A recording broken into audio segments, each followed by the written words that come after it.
Movie की शुरुआत में वर्ल्ड वार के बाद का समय दिखाया जाता है, जिसमें दिखाया जाता है कि अब दुनिया को कुछ वर्ल्ड लीडर चला रहे हैं जिन्होंने एक ऐसा सीरम बनाया होता है जिसमें इंसानों में सभी इमोशन जैसे दुख, सुख, दर्द, प्यार, नफरत सब खत्म हो जाते हैं और इंसान कुछ भी फील नहीं कर पा रहा होता है।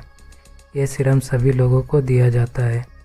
आगे हमें लीड एक्टर को दिखाया जाता है जिसका नाम जॉन होता है। जॉन एक ऑफिसर होता है। एक दिन वह यह सीरम लेना भूल जाता है और उसमें धीरे धीरे इमोशंस आने लगते हैं।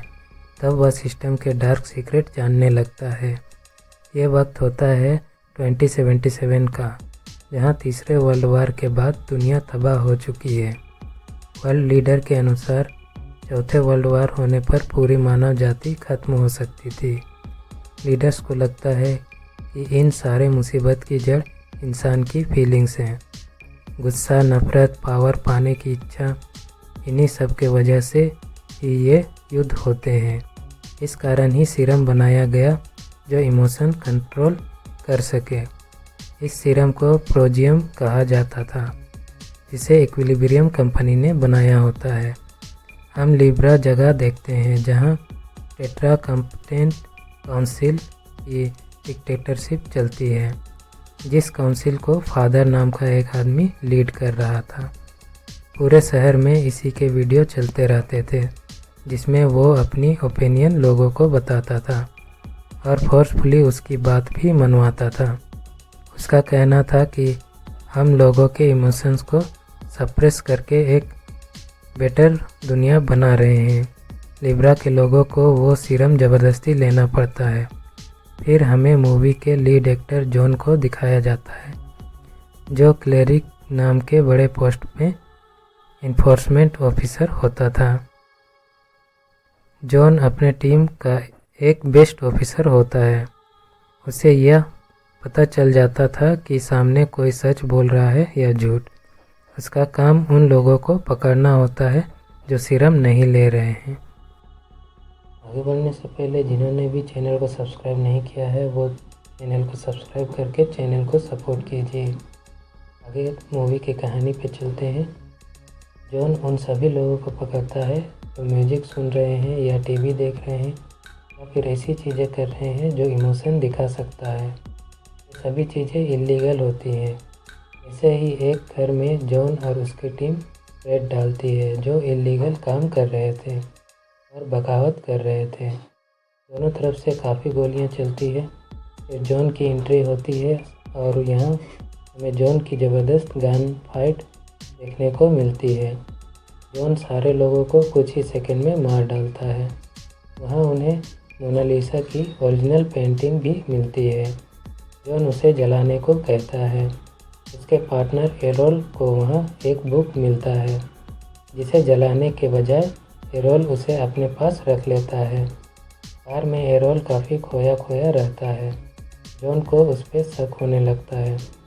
बाद में इंक्वायरी करने पर जॉन जान जाता है कि एरोल सीरम नहीं ले रहा है और उसमें इमोशंस डेवलप हो रहे हैं। वह एरोल के पास जाता है। वहाँ एरोल वही बुक पढ़ रहा होता है। जॉन उसे वार्न करता है कि बुक को सबमिट कर दे, पर एरोल ऐसा नहीं करता। वह यह करने से मना कर देता। वह कहता है कि इस इमोशन को फील करने के लिए वह मरने को भी तैयार है। जॉन उसे शूट कर देता है। इसके बाद जॉन के फैमिली को दिखाया जाता है, जिसमें जॉन का बेटा और एक बेटी होती है। जॉन का बेटा बहुत रूडली इमोशनलेस होकर उससे बात करता है। उनके बीच कोई भी बॉन्डिंग नहीं होती है।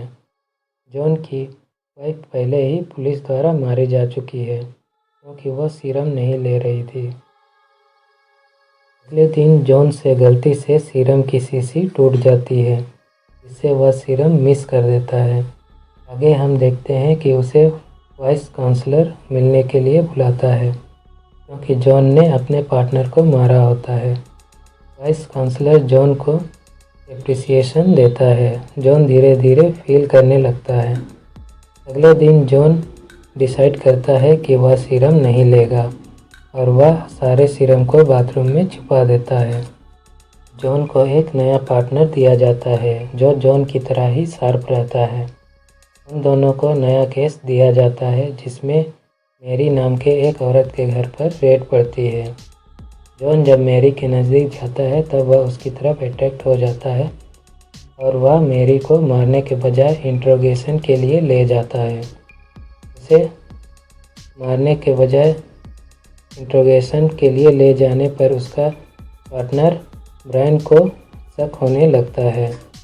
मैरी के घर में एक सीक्रेट रूम था जिसमें बहुत सारी चीज़ें थी जो रिस्ट्रिक्ट थी। वहीं जॉन को पता चलता है कि मैरी एरोन की ही वाइफ थी। इन्वेस्टिगेशन के दौरान जॉन को जॉर्गन के बारे में पता चलता है। जॉर्गन रेजिस्टेंस ग्रुप का लीडर था जो गवर्नमेंट के खिलाफ बगावत करता था। ये ग्रुप अंडरग्राउंड रहता है। जॉन जॉर्गन से मिलने अंडरग्राउंड जाने का फैसला करता है। अंडरग्राउंड जाने से पहले किसी भी आदमी का पहले टेस्ट लिया जाता है कि वह कुछ फील कर रहा है या नहीं। जॉन का भी टेस्ट लिया जाता है।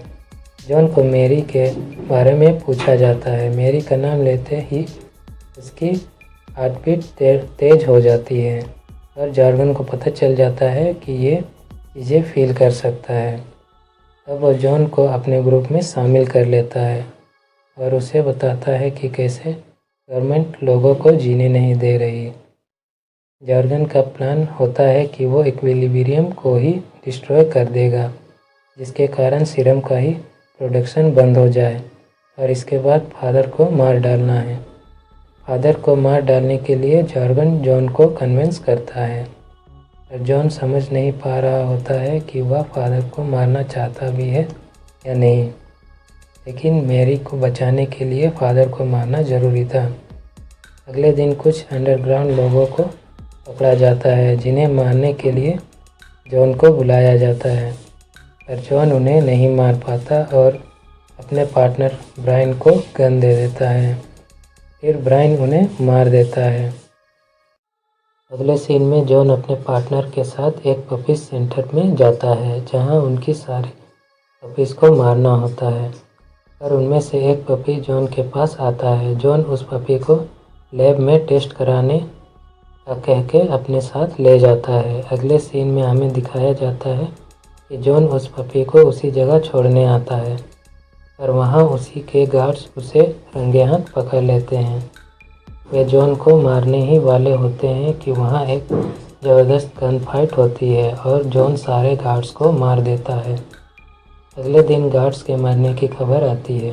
ब्रायन को शक होता है और वह डिपोन को सब कुछ बता देता है। अगले दिन जॉन को हेड ऑफिस बुलाया जाता है। वहां जॉन डिपोन को बताता है कि अंडरग्राउंड लोगों का विश्वास जीतने और उनमें शामिल होने के लिए ही उसने ऐसा किया। उनके ग्रुप में शामिल होकर वह उस ग्रुप को पूरी तरह ख़त्म कर देगा। अगले दिन जॉन जॉर्गन से मिलकर आगे क्या करना है इसका प्लान डिस्कस करता है। उसी दिन मैरी को भी जिंदा जलाकर सजा दिया जाता है। जॉन यह देखकर रास्ते में ही चिल्ला चिल्लाकर रोने लगता है। तब फाइनली ब्रायन जॉन को अरेस्ट कर लेता है। क्योंकि जॉन इमोशन फील कर रहा होता है, उसे ब्रायन डिपोन के पास ले जाता है और रिपोर्ट करता है। ब्रायन यह भी बताता है कि उन गार्ड्स को जॉन ने ही मारा है। तब डिपोन रिकॉर्ड चेक करता है तो पता चलता है कि जिस गन से गार्ड्स को मारा गया है वह जॉन की नहीं बल्कि ब्रायन की थी। जॉन ने अंडरवर्ल्ड लोगों को मारने के वक्त गन की अदला बदली कर ली थी। तब ब्रायन को दोषी मानकर उसे पकड़ लिया जाता है। जॉन पर भी शक किया जाता है और उसके घर की तलाशी ली जाती है। जॉन भागते हुए घर आता है क्योंकि उसने सीरम बाथरूम के आईने के पीछे छिपा रखा था, पर उसे सीरम नहीं मिलता। तभी उसका छोटा बेटा आता है और जॉन को बताता है कि उसने पहले ही सीरम दूसरे जगह छिपा दिए थे। उसे काफ़ी पहले ही पता था कि वे सीरम नहीं ले रहे हैं। वह ये भी कन्फेस करता है कि माँ के गुजर जाने के बाद वह भी और उसकी छोटी बहन भी सीरम लेना बंद कर दी है। जॉन के घर से कुछ नहीं मिलता, इस कारण उसे रिलीज़ कर दिया जाता है। अगले दिन प्लान के अनुसार जॉन अंडरग्राउंड के सारे लोगों को पकड़वाता है। जॉर्गन भी पकड़ा जाता है। इस कारण ड्यूपोन बहुत खुश होता है और रिवॉर्ड के तौर पर उसे फादर से मिलने के लिए अलाउ किया जाता है।